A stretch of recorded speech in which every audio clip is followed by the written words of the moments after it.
Welcome to McPlum, simple solutions served daily. In this video, I will explain how to get portal blocks. We'll explore the two main types, nether and end portal blocks, and discuss the straightforward ways to acquire them. Whether you're building a new base or exploring new dimensions, knowing how to get these blocks is super helpful. Let's dive into the simple steps to add them to your world. To get nether portal blocks, you first need to build a frame. Use obsidian, creating a rectangle that is at least 4 blocks wide and 5 blocks high. Once your frame is complete, simply use flint and steel on the inside of the frame.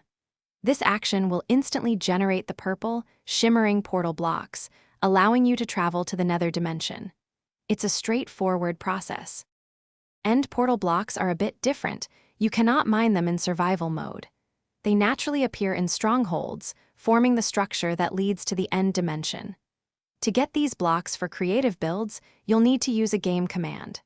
For example, typing /give_it_p_minecraft end portal will grant you one of these special blocks directly into your inventory.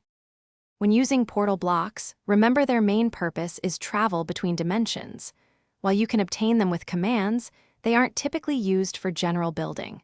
Always ensure cheats are enabled if you plan to use commands to acquire them.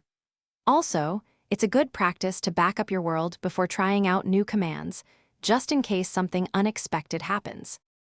Thanks for watching, stay juicy, and subscribe.